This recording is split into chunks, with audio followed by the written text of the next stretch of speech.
itu pangkat maupun harta itu dihisab. Hingga akhirnya banyak ulama yang milih miskin. Dulu miskin itu pilihan karena takut hisab. Sekarang alhamdulillah takdir. Nah, tapi teori itu ketika Imam Syafi'i berguru sama Imam Malik setelah wisuda, mungkin kalau sekarang termasuk kumplot, kata gurunya kamu harus mengaji lagi sama namanya Muhammad bin Hasan As-Syaibani, orangnya di Irak. Akhirnya singkat cerita Imam Syafi'i menempuh perjalanan dari Madinah ke Irak. Dulu pakai onta. Ketika ketemu Muhammad bin Hasan As-Syaibani, itu di ruang tamu beliau itu banyak emas lantaan, banyak uang, banyak, kalau mungkin kalau sekarang banyak dolar, banyak sekali harta yang diletakkan di kamar tamu. Jika Imam Syafi'i ini heran, ini ulama apa ini pedulian itu, suka harta ya. Kata Muhammad bin Hasan As-Syaibani, atak jabu min hadzi, kamu heran kalau saya kaya raya seperti ini. Iya, Anda kan ulama, harta kan banyak hisapnya. Kata beliau, kalau kamu tidak ikhlas harta ini dikuasai orang soleh, tak kasihkan orang fasik. Biar dipakai judi, dipakai main perempuan, dipakai hura-hura. Wah, jangan, nanti lebih bahaya. Berarti orang soleh harus kaya, iya harus kaya, sudah boleh kaya. Nah, semenjak itu mulai ada satu terobosan manhaj, terobosan metode dalam mengelola ilmu sosial, bahwa harta tahta wanita itu bisa digunakan kebatilan, juga bisa digunakan membela hak. Wanita kita tahu al-madrasatul ula, sekolah pertama adalah perempuan. Jika kalau kita punya istri solihah, punya istri afifah yang tidak terlintas berpikiran serong, maka betapa nyamannya keluarga kita. Hingga baiti jannati, rumah kita adalah surga kita. Kalau kita punya istri solihah, punya istri afifah. Jika perempuan ini luar biasa dalam proses pendidikan umat. Jika tidak ada orang alim, tidak ada orang pinter, tidak ada orang sukses, kecuali di belakangnya ada perempuan yang hebat. Tentu makna perempuan yang paling pokok adalah ibu. Kata Imam Syafi'i, al-madrasatul ula. Harta juga gitu.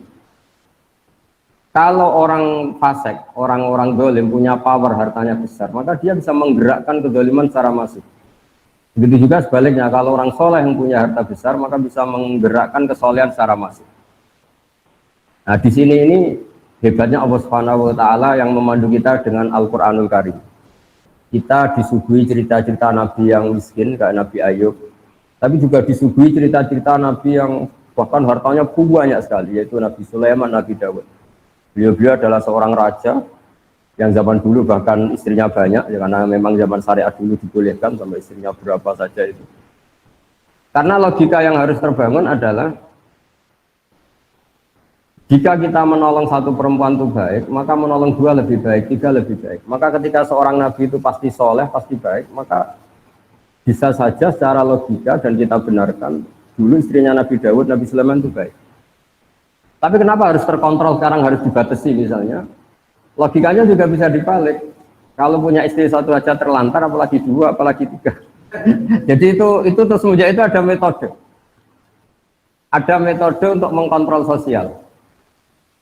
Jika dalam guyonan orang-orang Islam moderat sama Islam ekstrim, itu pernah terjadi perdebatan, yaitu ketika orang-orang yang sedang maksiat itu mau ya katakan saja mau dibom oleh ekstremis. Kebetulan ekstremisnya ini suka ilmu, tanya. Kalau orang-orang yang maksiat itu dibom itu gimana? Mereka kan ngotori buminya Allah dengan maksiat. Bersama yang Islam moderat dijawab, kalau mereka mati dalam keadaan maksiat, itu mereka di neraka apa di surga? Di neraka kata. Kata yang moderat, akana dzalika muradan nabi. Mereka muslim akhirnya mati masuk neraka itu apa yang diingini Nabi apa enggak? Ya enggak, Nabi inginnya umatnya masuk surga. Ya sudah, jangan dibom, biar tobat dulu baru mati katanya. Tapi biar mati biasa maksudnya. Sehingga ada metode-metode yang kita selalu akan pertanggungjawabkan di depan Allah Subhanahu wa Ta'ala. Caranya gimana? Para ilmuwan, kita yang nekuni fikih, misalnya kita sering dapat komplain ya. Terus banyak lelaki yang bejat, bahkan saking bejatnya istrinya disuruh ikut mengedarkan narkoba, ikut membantu maksiatnya, kemudian hak talak hanya pada milik suami. Ini solusinya gimana kalau dia harus tetap di bawah tangan suami, sementara dia tersiksa karena harus melayani kebejatan suaminya di diminta mengedarkan narkoba, bahkan diminta untuk melakukan hal-hal yang buruk. Jika di Islam kemudian semenjak itu ada rumus mulai zaman Nabi, tolak memang hak lelaki, tapi seorang perempuan itu boleh mengajukan rafa kalau di Jawa, kalau di fikih disebut faskhun nikah. Jadi seorang hakim atau yang punya otoritas wilayah kekuasaan itu boleh memisahkan suami istri jika istrinya tidak kuat, apalagi menyangkut hal-hal yang buruk, yaitu dipaksa melakukan maksiat. Jika keliru kalau dikatakan Islam itu sangat memberi hak dominasi lelaki atas perempuan, itu keliru sekali, karena sebetulnya dalam mengurai ya atau mengakhiri pernikahan itu bisa suami menceraikan atau istrinya melakukan rafa dan hakim harus mengabulkan dalam kondisi yang sangat bahaya. Nah tentu hal-hal seperti ini akan menjadi kebanggaan ilmu sosial karena ada solusinya ketika dalam keadaan macet keluarga. Begitu juga ada kebanggaan intelektual, yaitu tanggung jawab kita sebagai intelektual muslim, misalnya menyangkut kepastian nasab. Kenapa dalam Islam nikah begitu sakral? Dan kalau seorang suami menceraikan istrinya supaya istri ini halal dinikahi orang lain harus ada iddah. Iddah itu ya kira-kira masa jeda yang ada kepastian bahwa rahim perempuan ini sama sekali nggak ada sperma dari suami pertama. Karena kita tidak bisa membayangkan misalnya Ahad atau Minggu masih hubungan suami istri, Senin diceraikan, kemudian Selasa nikah lagi, terus ada hubungan suami istri lagi. Kita tidak bisa bayangkan, lalu nanti ini anaknya siapa? Mungkin orang modern akan bilang ini lewat tes DNA gitu, tapi itu keribetan. Apalagi kalau nanti anaknya wajahnya mirip suami pertama, mirip kedua, agak jelas itu kan, masih kecil itu. Itu ribet. Tapi dengan teori iddah, teori tarabbusul mar'ah, kalau istilahnya Quran ya tarabbasna itu, maka kegamangan seperti ini hilang karena seorang istri yang terceraikan atau ditinggal mati suaminya, baik cerai talak maupun cerai meninggal, itu untuk menikah lagi ada aturannya. Di antara adalah baro'atur rahmiyah, dipastikan rahimnya itu bersih dari zaut awal atau suami pertama. Nah, keilmuan yang bertanggung jawab atas substansi masalah ini juga ditekuni oleh ulama. Termasuk yang paling ekstrim adalah, dan ini sering saya utarakan ketika ngaji saya, absolutisme kebenaran dalam tauhid. Saya ulang lagi ya, absolutisme kebenaran dalam tauhid. Itu banyak ilmuwan tauhid, ulama tauhid, yang saking ekstrimnya memang mengatakan bahwa orang yang sudah iman, yaitu bersaksi la ilaha illallah Muhammadur Rasulullah, itu tidak akan batal meskipun dia koruptor, meskipun dia maling, meskipun dia penjahat. Itu kan satu hal yang menurut ilmu sosial itu kayak paradok. Bagaimana Islam yang luhur, kemudian Islam yang luhur, iman yang luhur ini nggak bisa dibatalkan oleh kebejatan perilaku pelakunya atau pemeluk Islam. Kata pakar ahli tauhid, dan itu berdasar hadis sahih, mangqala la ilaha illallah dakhalal jannah. Ya, mangqala la ilaha illallah dakhalal jannah.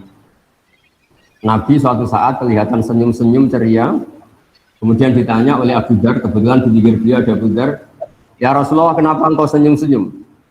Barusan Jibril datang ke saya dan memberi kabar saya bahwa siapapun dari umatku yang bertauhid secara benar, maka dia pasti masuk surga.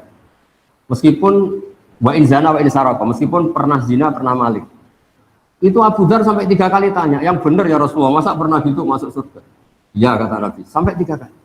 Nah, saya pernah ditanya seorang dosen, tanya, Gus, bagaimana itu bisa terjadi satu kesakralan iman yang boleh atau enggak terganggu oleh kesalahan perilaku pemeluknya, yaitu wa in zana wa in saraka.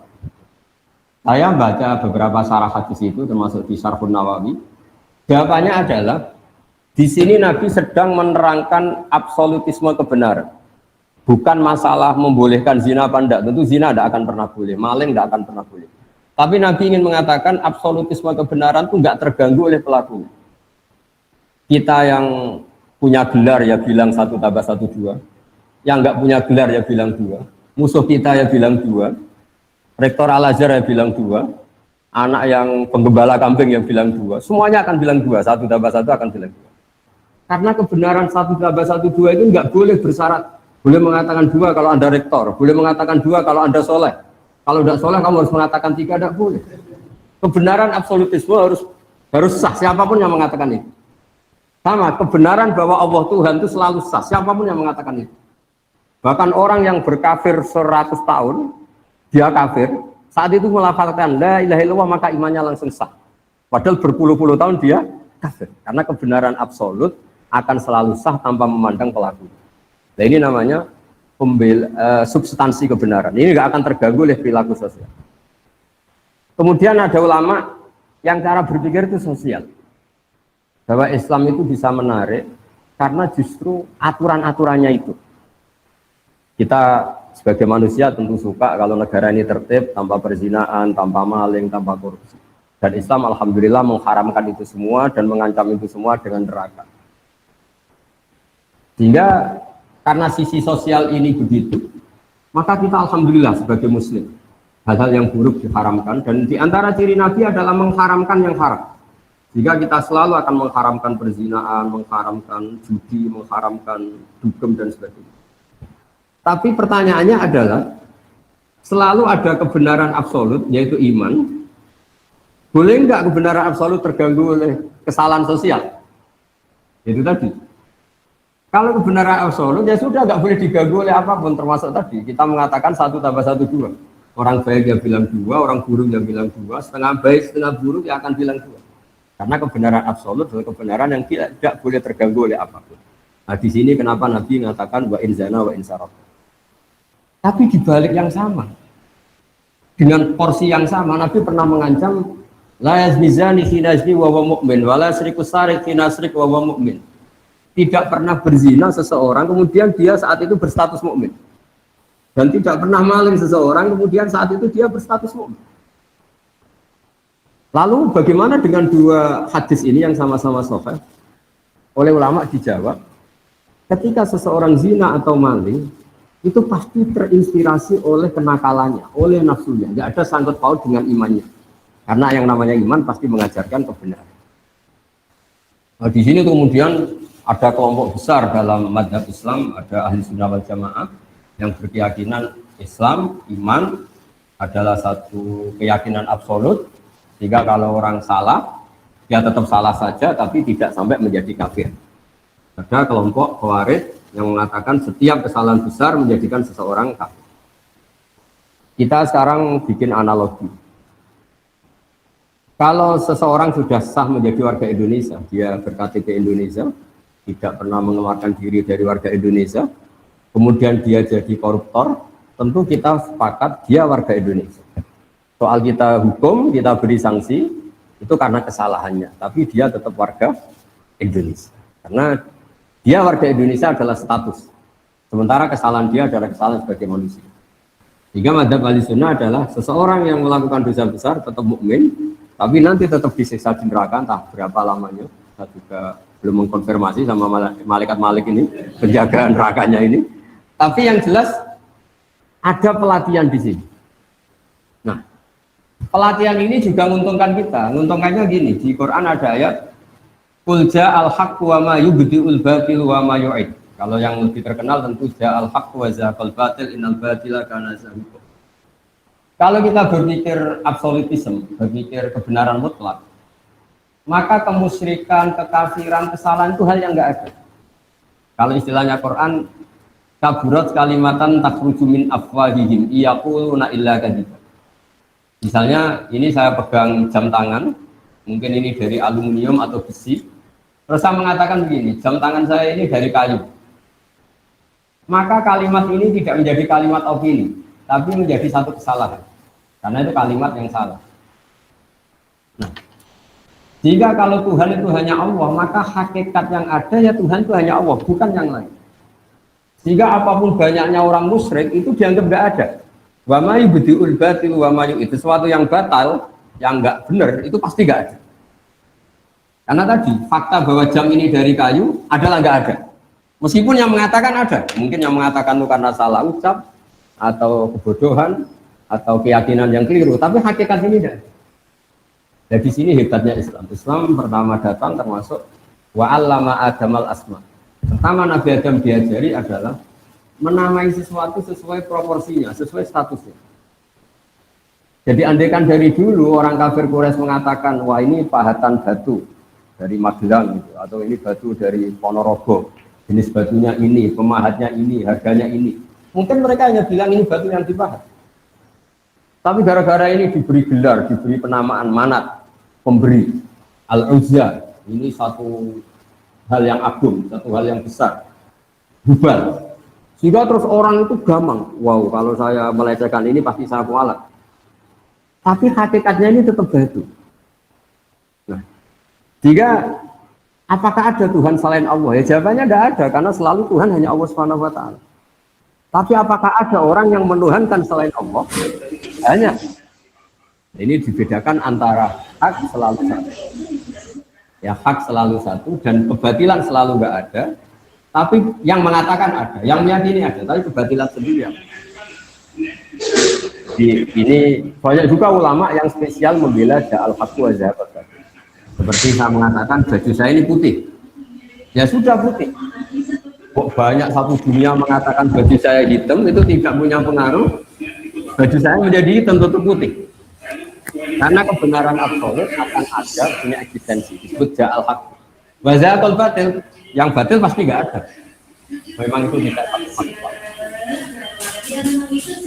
Kemudian ilmu sosial atau ilmu yang didiktekan karena satu hal tertentu ini punya pengaruh, yaitu misalnya sesuatu ini putih gara-gara mata kita rabun mengatakan itu hitam, atau sesuatu itu hitam karena kita punya penyakit tertentu di mata kelihatan biru.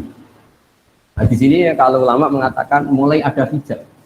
Sebetulnya manusia tahu bahwa Tuhan hakiki adalah harusnya Tuhan yang awal.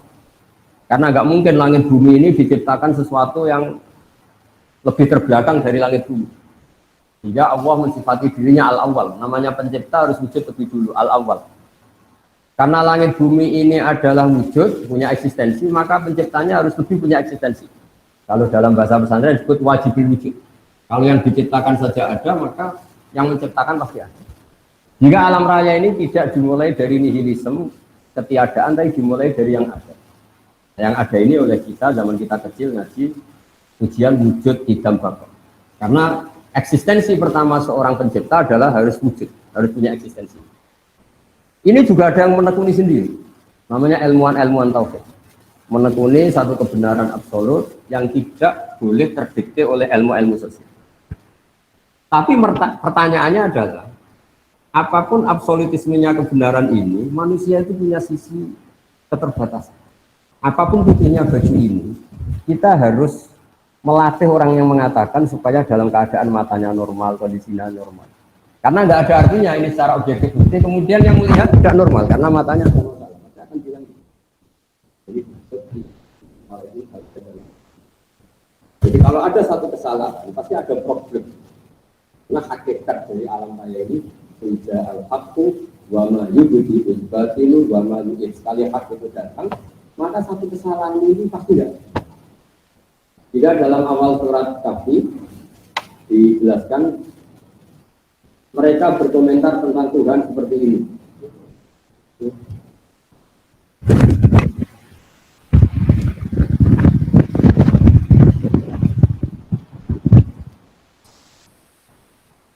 Ya, saya teruskan. Jadi para intelektual ya atau para ilmuwan penjaga kebenaran yang absolut itu adalah cara berpikir bahwa eksistensi kebenaran absolut itu tidak boleh terganggu oleh status sosial. Sehingga seperti yang saya analogikan tadi, orang akan bilang 1 tambah 1 itu pasti 2. Itu tidak dosen, tidak rektor, tidak orang fasik, tidak orang soleh, tidak koruptor, tidak KPK. Karena untuk mengatakan kebenaran yang absolut tidak butuh kesalehan. Siapa saja sah. Di sini hebatnya Rasulullah mengatakan orang kafir 20 tahun atau 100 tahun sekali dia bersyahadat maka Islamnya langsung sah. Tanpa harus dia mensucikan diri dulu, ini itu enggak. Karena ini kebenaran yang absolut. Sehingga keyakinan mainstream ulama seluruh dunia, kalau ada orang muslim melakukan dosa besar maka dia tetap muslim dan dosanya tetap dosa. Tidak boleh orang menjadi kafir hanya karena melakukan kesalahan. Sama, kita selalu warga Indonesia karena ber-KTP Indonesia, berstatus Indonesia, meskipun kita koruptor, tetap kita warga Indonesia. Nah, mulai benar-benar keluar warga Indonesia kalau kita merubah jati diri kita, KTP kita, paspor kita. Sama, kita menjadi kafir kalau sudah merubah Tuhan kita. Dari Tuhan Allah menjadi Tuhan apa, itu benar-benar menjadi kafir. Tapi selagi kita cara bertauhid adalah la ilaha illallah Muhammadur Rasulullah, maka imannya sah. Nah, kemudian yang kedua menyangkut sosial. Tapi dalam mengawal keimanan ini, nggak semudah itu tadi. Kita tidak mudah melatih orang mengatakan baju ini putih, tanpa dia punya perangkat, matanya sehat, kondisinya cerah. Karena untuk mengatakan putih itu butuh kesaksian bahwa itu putih. Dan bisa mengatakan itu putih kalau matanya normal tanpa ada penyakit. Nah, di sini ini terus ada gerakan ulama melawan hijab. Makanya di juz amma itu, di awal-awal kita ngaji juz amma yang masih juz 30 itu, kalau mengistilahkan orang-orang kafir, kalla innahum ar-rabbihim yauma idzil lamahjubun. Orang kafir itu siapa? Adalah orang yang cara melihat Tuhannya itu ada hijab, ada pembatas. Jika sesuatu yang putih karena dia ada sekat, akan dikatakan tidak putih. Nah, Islam itu agama yang mengajarkan baini wa baina Allah nggak boleh ada hijab. Jika kita diajarkan sholat, diajarkan munajat, diajarkan wiridan, supaya nggak ada sekat bainana wa baina Allah antara kita dan Allah. Diharapkan kalau nggak ada sekat, itu kemudian ada kebenaran hakiki yang kita kenali. Barokahnya mengenali kebenaran hakiki ini, iman kita menjadi mantap. Nah, kalau sudah mantap, itu yang istilahnya Allah dijelaskan yusabbitu Allahu alladziina aamanu bil qawli tsabiti fil hayatid dunya fil akhirah. Bahwa orang mukmin akan ditetapkan imannya sebagaimana iman itu sendiri adalah al-qauli tsabit. Memang satu statement atau satu status atau satu fakta yang nyata.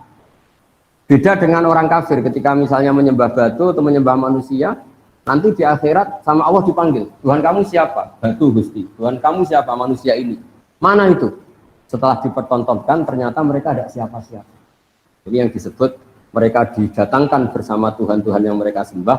Wa dhalla anhum ma kanu yaftarun. Kemudian ini semua enggak ada guna.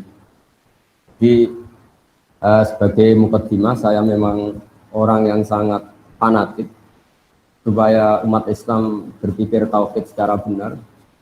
Dan itu penting sekali karena semua nabi kalau mengistilahkan dirinya itu qul inni ala bayyinatin mir rabbi. Syarat iman itu harus melihat kebenaran itu, orang Jawa itu cetha welo-welo, harus sejelas-jelasnya. Kenapa kita pertama mensifati Tuhan itu wujud misalnya? Karena alam raya ini terlanjur wujud, punya eksistensi. Kan nggak mungkin sesuatu yang wujud kemudian penciptanya sendiri tidak wujud. Itu nggak ketemu akal. Pakai fayakunul adamu yakhluqu mawjudan. Bagaimana sesuatu yang nggak ada, yang harusnya nggak bisa jadi faktor, kemudian menyebabkan sesuatu yang ada. Oh kalau gitu alam raya ini penciptanya atau Tuhannya siapa? Ya sifati saja zat yang wujud. Akhirnya kita nyifati wujud. Berhubung pencipta tentu wujudnya lebih dulu. Akhirnya kita sifati qadim atau awal. Wujud idam atau kidam. Idam, qadim, awal. Masa pencipta kalah dulu sama yang diciptakan. Kemudian karena pencipta ini super, mesti nggak ada yang mengalahkan. Lalu kita sifati bako atau akhir, nggak akan punah. Wujud idam bako. Terus mukhalafatul lil hawadisi. Karena pencipta adalah tidak makhluk, makhluk tidak pencipta, maka semua apa-apanya harus berbeda. Maka kita sebut mukhalafatul lil hawadisi, atau kalau dalam bahasa Quran disebut al-qayyum. Zat yang berdiri sendiri. Sehingga kalau kita di antara doa Nabi katanya ada ayat yang langsung saya ambil dari aras, yaitu ayat kursi Allahu la ilaha illa huwal hayyul qayyum. Zat yang eksistensinya tidak butuh yang lain.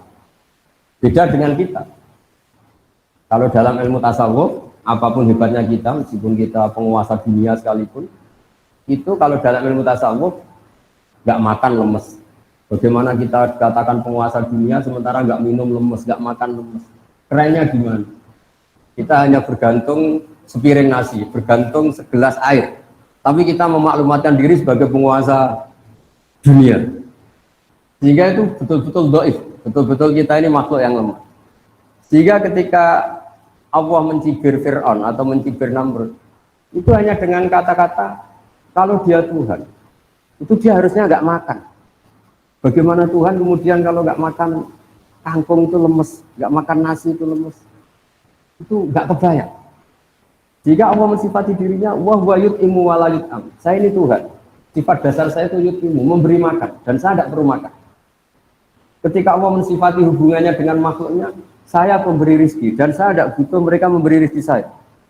Wa ma khalaqtul jinna wal insa illa liya'budun. Saya tidak menciptakan manusia dan jin kecuali mereka supaya mengenali saya, menyembah saya.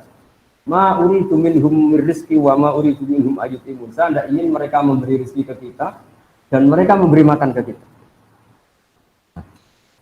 Para intelektual ini juga berpikir keras supaya tauhid ini terjaga dengan berpikir yang baik, dengan akidah yang baik, dengan logika yang baik. Nah, ini penjaga-penjaga ja'al haqqu wa zahaqal batil innal batila kana zahuqa. Hak itu yang punya eksistensi, barang yang enggak hak itu selamanya hakikatnya enggak. Pemeluknya banyak, pengikutnya banyak, tapi hakikatnya enggak pernah. Karena yang dikatakan hakikat adalah sesuatu yang punya eksistensi absolut. Jika misalnya hakikat Tuhan ya tetap satu, hakikat Tuhan ya hanya Allah, bukan Lata, bukan Hubal, bukan dan sebagainya. Sehingga kalau ada kalimat yang salah, itu yang ada itu yang mengatakan, bukan kalimat itu. Kalimat sendiri itu tidak punya konklusi apa-apa, karena memang nyatanya nggak ada. Makanya kata Allah, kaburos kalimatan takhruju min afwahihi. Itu menjadi kalimat, menjadi kata-kata karena diucapkan oleh lisan, tapi tidak menunjuk hakikat. Jadi misalnya saya mengatakan baju saya ini hitam, itu menjadi kata-kata yang saya ucapkan, tapi tidak menjadi kalimat yang menunjukkan kebenaran karena itu salah. Jika kalau kalimat yang salah itu istilah Tuhan, itu kalimat yang menjadi kata-kata karena keluar dari mulut. Yang benar adalah al-ismu yadullu alal musamma. Kalau sudah menjadi kalimat, misalnya ini saya katakan jam, ya memang benar-benar jam. Kalau ini saya katakan pulpen, harus benar-benar pulpen. Yang namanya al-ismu harus yadullu alal musamma. Namanya penamaan harus sesuai hakikat yang dinamai. Hingga ini pentingnya. Kenapa Nabi Adam pertama diajari nama? Wa 'allama Adamal asma. Karena nanti kesalahan dunia adalah kesalahan memberi nama. Jika banyak orang kafir Quraisy menyembah Hubal, Lata, Uzza karena memberi nama ini, wah ini penguasa, ini pemberi. Nah, sehingga semua nabi mengatakan pada kaumnya, in hiya illa asma'un sammaitumuha antum wa abaukum ma anzalallahu biha min sultan. Itu gara-gara Anda salah memberi nama, sehingga kemudian Anda mendewa-dewakan seperti itu. Coba kalau dari dulu batu-batu itu dikatakan batu yang dipahat, batu yang dipecah, batu yang diukir, tentu ini nggak sakral. Tapi gara-gara ini dikatakan ini Tuhan. Kalau kamu tidak memberi sesaji maka kamu akan kena gini. Terus kayak dia mana gitu. Ya ini penting saya utarakan supaya tanggung jawab intelektual kita dalam dakwah Islam. Pertama adalah kebenaran tauhid, kebenaran absolut. Iqra' bismi rabbikal ladzi khalaq, khalaqal insana min 'alaq. Terus terakhir ini saya masih punya waktu mungkin 10 menit untuk untuk mengawal kebenaran absolut itu juga dibutuhkan ilmu yang namanya tasawuf. Ilmu tasawuf itu ilmu yang seseorang itu disuruh berpikir objektif. Misalnya begini, saya ini seluruh di Indonesia, seluruh dunia akan biasa mengatakan baju saya ini putih, akan mengatakan misalnya pulpen saya ini biru, dan itu kita biasa mengatakan itu tanpa nunggu digaji. Saya tidak perlu seperti ini, saya akan mengatakan ini putih kalau saya dibayar 1 juta. Biasa kita ikhlas mengatakan baju ini putih tanpa ada yang bayar 1 juta. Nah, kalau kita biasa ikhlas mengatakan baju itu putih tanpa harus dibayar 1 juta, kenapa kita mengatakan Allah Tuhan harus dibayar dengan surga? Nah ini terus orang-orang tasawuf bikin punya gugatannya sendiri. Kita terbiasa mengatakan hakikat ini tanpa presentasi ingin digaji. Kita biasa mengatakan kalau baju saya ini putih, kalau air itu menyegarkan. Beratus-ratus kali, mungkin berpuluh-puluh tahun kita mengatakan kebenaran itu tanpa ingin digaji. Kita mengatakan matahari itu panas, tanpa ada yang gaji, dan kita ikhlas. Tapi kenapa ketika kita mengatakan Tuhan itu Allah dan Allah itu Tuhan, harus digaji dengan surga? Nah itu terus kemudian orang-orang tasawuf punya riwayatnya sendiri. Ketika Allah gojlok sama orang-orang soleh, masyhur itu hadis qudsi. Ada orang-orang soleh ditanya sama Allah, kamu menyembah saya karena apa? Ya karena saya ingin masuk surga ya Allah. Yang satu ditanya, kamu menyembah saya karena apa? Karena saya takut masuk neraka ya Allah. Kata Allah, laulam akhluk jannatan wala naron alam akun ahlan an uto'a. Saya ini Tuhan, berarti kalau saya tidak menciptakan surga, saya tidak menciptakan neraka, terus saya tidak layak ditaati. Nah, terus akhirnya, ya tetap harus ditaati ya sudah, berarti karena saya. Nah ini terus ke hakikat. Ya naif kita tadi, kalau kita mengatakan baju ini putih nggak digaji kita mau, kenapa untuk mengatakan Allah Tuhan harus nunggu di gaji? Sehingga orang-orang tasawuf punya sekian cerita, misalnya Nabi Isa jalan-jalan ke satu daerah, situ ada orang yang sangat kurus, sangat karena nggak pernah tidur, kalau siang puasa ditanya, kenapa kamu ibadah sampai seperti itu? Karena kita ingin masuk surga. Terus jalan lagi ketemu orang yang sejenis itu, ditanya, kenapa kamu sampai sekurus itu? Karena kita takut neraka. Terus ketemu kelompok ketiga, wajahnya happy, terus tidak terlalu kurus, konstruksi badannya yang normal semua. Kenapa kamu asik?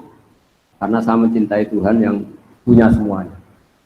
Akhirnya Nabi Isa bilang yang dua kelompok tadi, makhlukon rojautum wa makhlukon fiktum.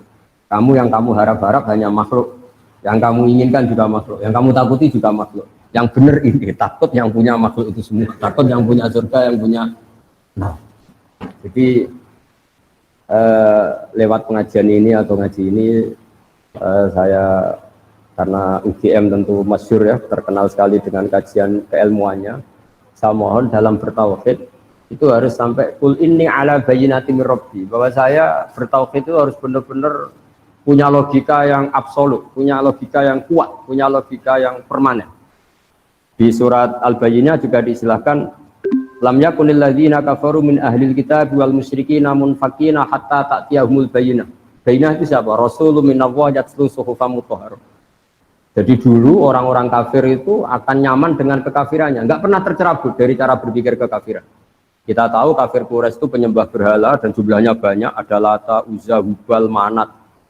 Itu mereka cara berpikir, ya Muhammad, kalau urusan kita banyak, problem kita banyak, Tuhannya harus banyak dong. Masa problem kita banyak, Tuhannya satu? Itu mereka nggak bisa nerima konsep Tuhan satu. Sampai mereka mencibir Nabi dengan mengatakan aja'alal alihata ilaha wahida inna hadza lasya'nun ujab. Masa Tuhan satu, problem kita banyak kok Tuhannya satu, itu pasti tidak cukup. Ya kalau problem banyak ya Tuhannya harus banyak. Terus Nabi dengan sabarnya memberi penjelasan, wahai para orang-orang kafir, kalau kamu jadi buruh punya majikan banyak, kemudian perintahnya beda-beda, itu kamu suka mana? Punya majikan satu yang baik sama majikan banyak perintahnya beda-beda. Ya suka satu ya Muhammad. Nah, Nabi menyatakan Tuhan kamu adalah majikan kamu. Kalau jumlahnya banyak yang bingung itu kamu. Terus akhirnya ya mat, Tuhan satu aja. Nah itu terus disebut dorobawaw matalar rojulan fihi syuraka'u mutasyakisuna wa rojulan salamal lirrojul. Allah memberi satu analogi, satu orang yang punya atasan banyak sama yang punya atasan satu. Tentu kita nyaman yang punya atasan satu, dan Tuhan kamu itu atasan kamu. Maka ya sebaiknya satu saja supaya Anda tidak bingung. Yaitu hatta ta'tiyahumul bayyinah. Jadi saya mohon semua aktivitas akademika UGM juga semua yang suka ngaji, bahwa bertauhid itu harus sampai kul inni ala bayyinatin mir rabbi. Bahwa kebenaran harus benar-benar logis, absolut, dan tidak boleh tergoyah oleh apapun. Saya kira demikian, mohon maaf. Assalamualaikum warahmatullahi wabarakatuh. Waalaikumsalam warahmatullahi wabarakatuh. Terima kasih pada Gus Baha yang telah memberikan satu pencerahan pada kita berkaitan dengan satu landasan yang paling utama, yaitu masalah tauhid ini. Saat ini ada yang bertanya terkait dengan judul yang disampaikan, yaitu tanggung jawab intelektual. Tentu di sini adalah intelektual Muslim dalam dakwah Islam, yaitu berkaitan dengan kira-kira sejauh mana sih kita ini kemudian memiliki peran dakwah. Karena kalau kita lihat ini Gus Baha ini kan gimana ya, orang yang kemudian begitu rileksnya, begitu enaknya tatkala kemudian menjawab gitu loh. Apakah engkau itu mau berjuang untuk Islam? Itu kan sudah ada tanggung jawab Allah. Nah, tetapi kan kita sebagai seorang intelektual di dalam kampus itu kan ada tadi bahwa kita sebagai seorang Muslim di sisi lain kemudian juga punya kewajiban untuk memberikan value, memberikan nilai yang sekarang itu begitu begitu banyak penawaran terhadap nilai-nilai itu. Kalau kita ingin seperti Gus Baha kan ya tidak mungkin kan gitu loh. Nah kira-kira balik lagi, kira-kira sebagai seorang intelektual itu bagaimana berkaitan dengan proses tanggung jawab dakwah, berkaitan dengan proses belajar keagamaan. Terima kasih Gus. Oh ya. Jadi memang kenapa saya sering bikin statement Islam tuh tidak usah kamu pikir, itu pasti diurusi oleh Allah Subhanahu wa Ta'ala. Sebetulnya itu bentuk counter ya, karena banyak pemikir Islam yang karena mungkin kurang baca atau nekuni Islam, justru gara-gara pikiran dia ini Islam tambah ruwet. Dan reportnya itu diatasnamakan Islam. Jika saya mengcounter itu dengan mengatakan Islam itu tidak usah kamu pikir, karena panduannya jelas. Kita nggak usah mikir Islam pun, kalau sesuai panduan Islam, pasti dengan sendirinya itu dakwah. Karena Islam wajibkan mengajar. Islam mengharamkan kitmanul ilmi, menyembunyikan ilmu. Kalau ada kesusahan, Islam juga mengancam, tidak termasuk umatku, dia tidur kekenyangan sementara tetangganya kelaparan. Tidak termasuk umatku orang yang membiarkan sekelilingnya bodoh sementara dia pinter. Jadi sebetulnya kalau mengikuti panduan-panduan Islam itu bagus. Problemnya kalau hak mikir ini kita berikan sama nyuwun sewu mubalek atau ustadz atau kiai, semua orang akan punya cara berpikirnya sendiri. Dan itu awal dari ikhtilaf kata Nabi, sehingga kita sebagai ulama itu membatasi sekali yang namanya pemikiran. Kita utamakan riwayat, meskipun kita tidak meninggalkan akal. Jadi misalnya begini contoh paling gampang ya, ada orang dengan pengalaman tertentu, dengan trauma tertentu, kemudian terus pidato begini, kiai itu harus kaya, dosen itu harus kaya. Kalau dosen tidak kaya, tidak bawa mobil, tidak dihormati mahasiswa. Masa dosen pakai ondel? Ini kan traumanya dia, mungkin dia pernah bawa ondel, ditertawain mahasiswanya atau ditertawain umatnya kalau kiai. Tapi kemudian dia bikin ukuran, untuk bikin ukuran kalau ingin dihormati kamu harus bawa mobil. Pertanyaannya adalah, mana ada target dalam Islam supaya orang dihormati? Target dalam Islam adalah orang nyari ridhonya Allah, bukan ingin dihormati.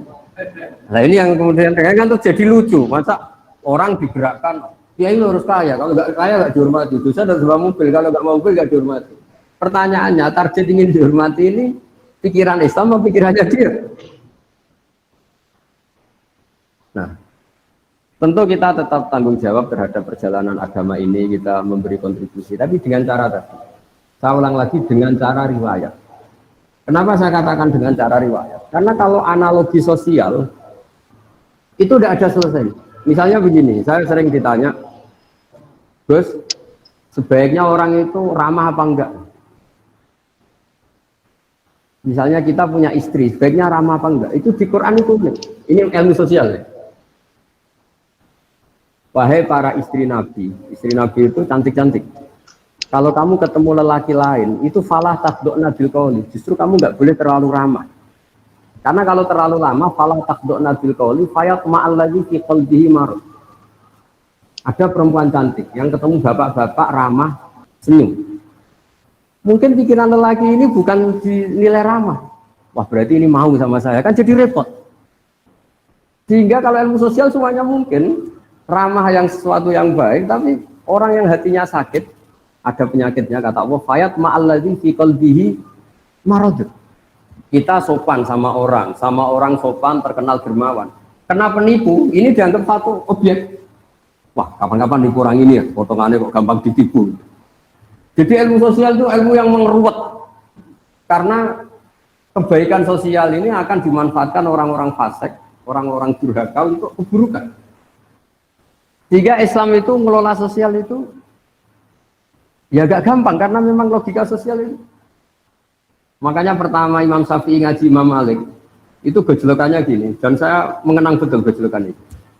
Ya Syafi'i, wahai Syafi'i, Kamu punya dua pembantu. Terus dua pembantu ini yang satu kamu cerdas, yang satu ini cerdas, kamu perintahkan ikhla hadis safra. Batu besar itu coba kamu tarik, kamu bongkar. Fa'inna tahtaha daban, karena di bawah itu ada emas. Terus yang satu nggak tanya, langsung dibongkar. Ketika yang satu langsung bongkar, ditanya, kenapa kamu nggak tanya maksud saya apa? Terus kata pembantu tadi, saya hanya ingin nurut sama jenengan. Jadi nggak penting di bawah ada emas apa enggak. Kalau yang nyuruh jenengan tetap saya bongkar. Yang satu enggak. Kalau ada apanya bos? Ada emasnya. Ya sudah saya bongkar. Kalau nggak ada emasnya ngapain? Kamu seneng mana?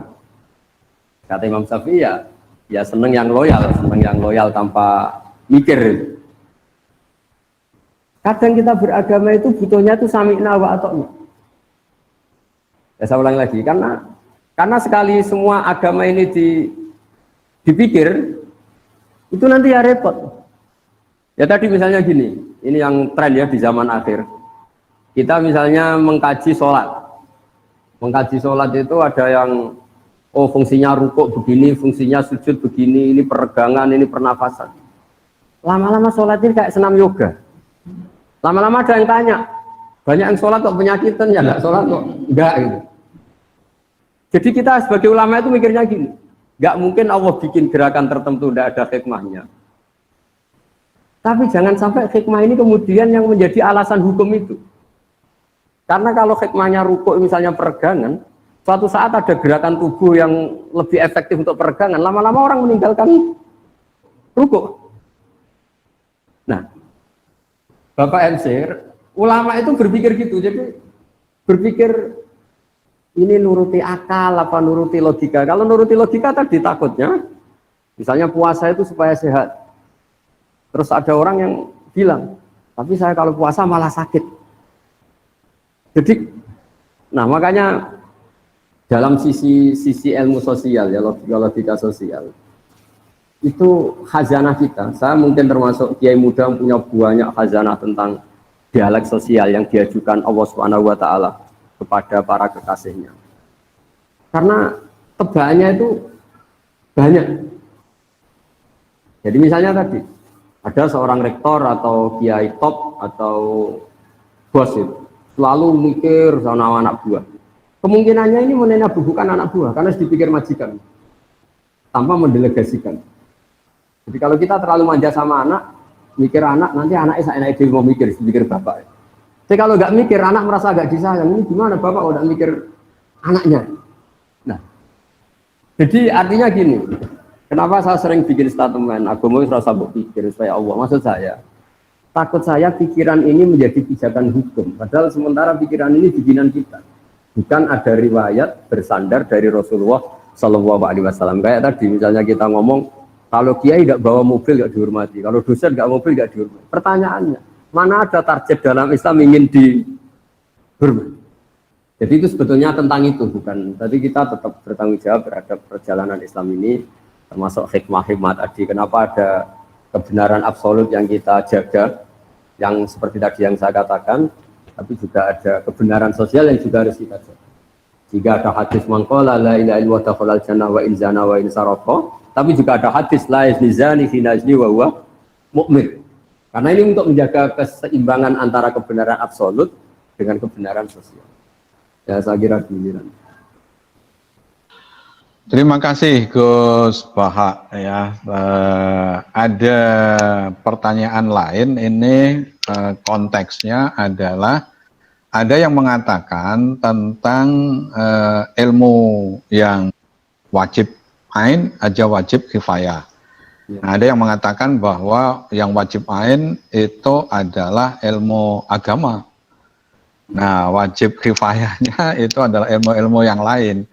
Tetapi ada yang membantah. Kebetulan kami ini base camp-nya ada di Fakultas Teknik. Bukankah orang tua itu mengirim belajar ke Fakultas Teknik atau sebaliknya? Kami dari Fakultas Psikologi bahwa wajibnya itu psikologi. Nah, pemahaman tentang ilmu yang wajib ain, wajib kifayah berkaitan dengan tadi tanggung jawab, kalau itu intelektual muslim atau mungkin sebagai mahasiswa muslim, itu esensinya seperti apa, Gus? Terima kasih. Saya kira demikian. Jadi kita-kita yang nekuni Al-Quran ya, saya akan nekuni tafsir ya. Sebetulnya dikotomi itu memang nggak pernah ada ya. Misalnya kita yang nekuni ilmu astronomi ya, atau falak ya. Kan lalu misalnya ilmu astronomi dianggap itu ilmu umum. Ilmu geologi juga dianggap ilmu umum.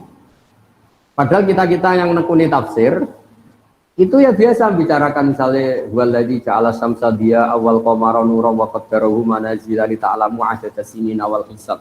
Bahwa Allah yang menciptakan sedemikian rupa bahwa al-qamar rembulan punya sekian manazil, yang dengan manazil itu li ta'lamu adada sinin awal hisab. Kamu tahu hitungan waktu. Artinya kalau yang dikatakan Quran pasti itu namanya ilmu agama dong. Tapi disiplin ini kemudian dikatakan ilmu umum. Misalnya menyangkut biologi. Dari awal Allah mengatakan wa fil ardi qita'un mutajawirat, bahwa konstruksi bumi ini lempengan-lempengan, karena kita itu zamannya qit'ah. Bumi ini lempengan-lempengan yang saling berdampingan. Jadi dari awal kalau dalam bahasa Arab bumi diciptakan Allah tidak basitoh, tidak satu elemen. Tapi qita'un mutajawirat, satu lempengan-lempengan yang dipasang. Makanya potensi gempanya tinggi. Nah, kemudian setelah ilmu agama itu identik dengan caranya sholat, caranya haji, dan ilmu umum itu yang menekuni alam. Kemudian mulai itu ada dikotomi bahwa ilmu umum itu ada agama, agama ada ilmu umum. Sebenarnya kita-kita yang nekuni tafsir, nekuni Quran itu nggak ada. Ya tapi ini ya sudah lah, sudah memang. Sosial juga sama. Misalnya negara mewajibkan memikir rakyatnya misalnya. Di kita, kaidah fikih kita juga tasarruful imam ala ra'iyah manutun bil maslahah, bahwa hubungannya imam presiden dengan rakyat adalah hubungan kemaslahatan. Dan kita juga punya aturan-aturan kalau presiden atau waliul amri memerintahkan sesuatu yang tidak maksiat, kita wajib loyal. Nah, tapi kemudian tadi entah gimana asal usulnya ilmu agama ini dianggap yang berdoain itu ilmu agama, tapi ilmu agama yang mana sebetulnya? Karena ilmu agama itu banyak. Mengetahui halal haram itu ya berdoain, terus ngerti najis dan sebagainya juga berdoain. Tapi sebetulnya di antara aturan agama adalah mengerti bahaya yang dan tidak bahaya. Di situ juga ada misalnya sistem alam ini kalau digerogoti itu akan terjadi gini-gini likuifaksi. Itu ya dibicarakan misalnya amin teman fisama ayak sifatul ardo faidahiyah tamur. Kamu hati-hati di bumi, potensi bumi itu bisa tamur, bisa melumer, bisa likuifaksi. Terus kata Allah, kamu di bumi juga jangan merasa aman, sahaja benda di langit setiap saat itu bisa jatuh.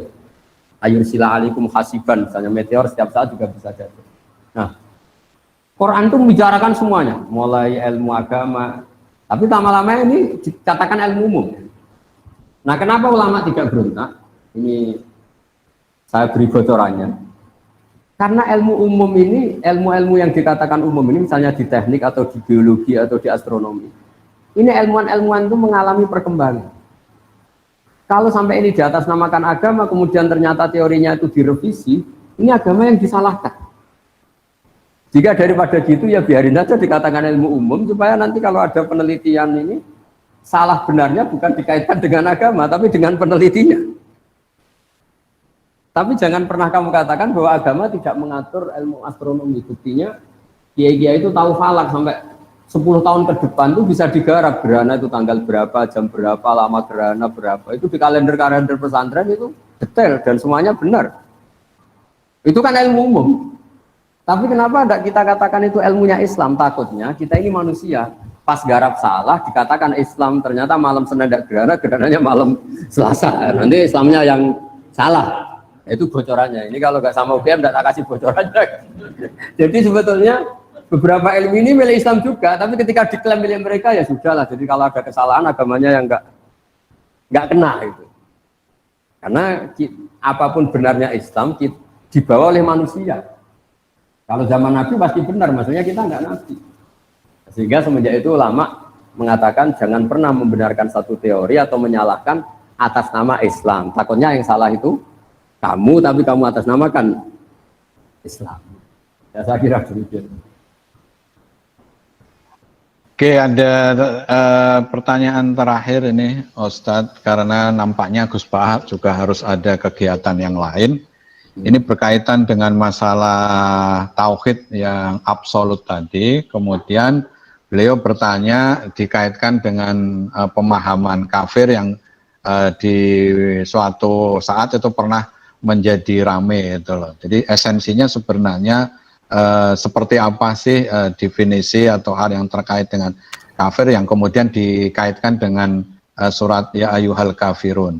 Saya kira ini pertanyaan yang terakhir karena Gus Baha ada kegiatan yang lain. Terima kasih Gus. Ya, saya pikir itu harus dianalisis dengan kepala dingin, dengan analisis keilmuan. Bahwa pengkelompokan itu nggak bisa dihindari, karena itu fakta sosial. Tapi setelah dikelompokkan, tentu kita sebagai muslim yang baik, tetap mengajak pihak yang lain, mengajak siapa saja untuk lebih baik, lebih benar.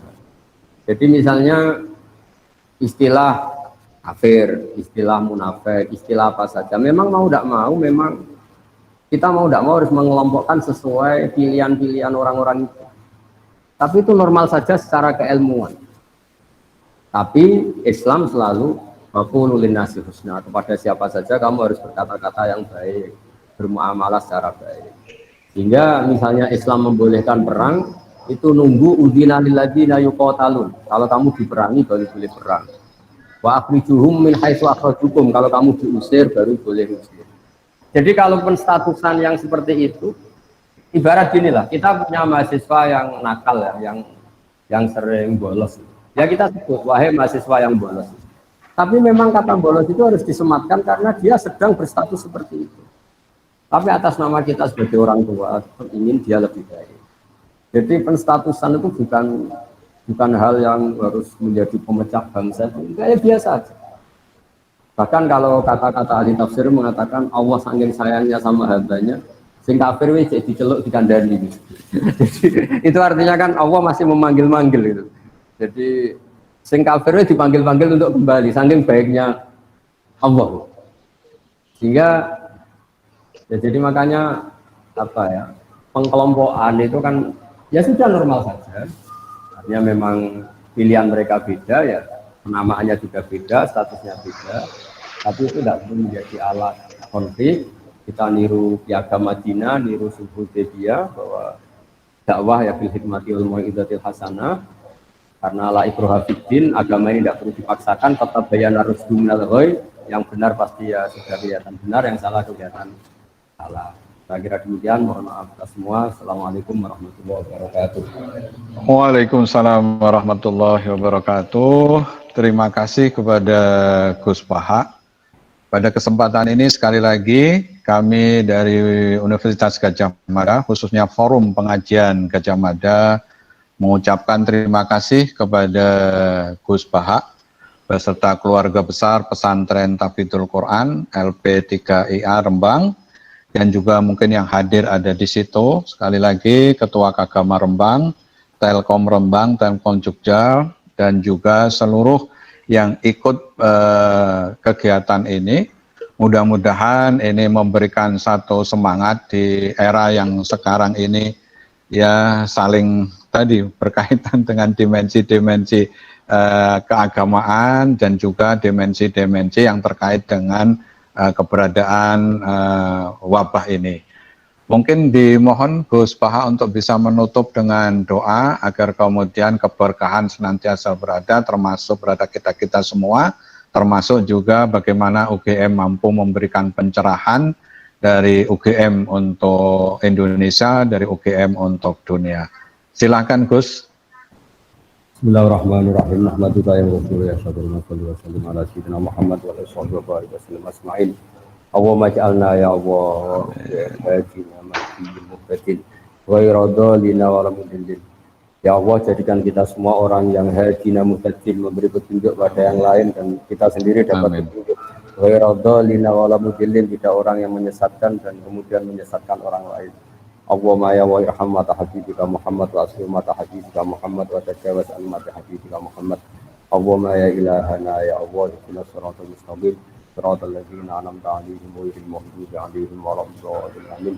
Nas'aluka bi anna lakal hamda la ilaha illa anta al-hanan al-mannan ya badi'a samawati wal ardi ya hayyu ya qayyum ya dzal jalali wal ikram. Antar syukona ya Allah husnat da'wati ilaika wa husnat tadabiri fi ayat ya Allah wa anta qimana fi Indonesia salimin ghanimin mu'afin min kulli bala'in dunya wal akhirah wa sallim al muslimin qom rabbana atina fid dunya hasanah wa fil akhirati sallallahu alaihi wasallam Muhammad sallallahu alaihi wasallam subhana rabbika rabbil izzati amma yasifun alhamdulillahi rabbil alamin sirrul fatihah. A'udzu billahi minasyaitonir rajim. Bismillahirrahmanirrahim. Ya kana waladdallin amin. Dengan berakhirnya doa tadi, maka berakhir pula forum pengajian Gajah Mada bersama dengan Gus Baha. Saya yang menghantarkan kegiatan ini, mohon maaf apabila ada hal-hal yang tidak berkenan, ada hal-hal yang kurang. Mari kita tutup dengan doa kafaratul majlis. Subhanakallahumma wa bihamdika asyhadu an la ilaha illa anta astaghfiruka wa atubu ilaik. Assalamualaikum warahmatullahi wabarakatuh. Waalaikumsalam warahmatullahi wabarakatuh.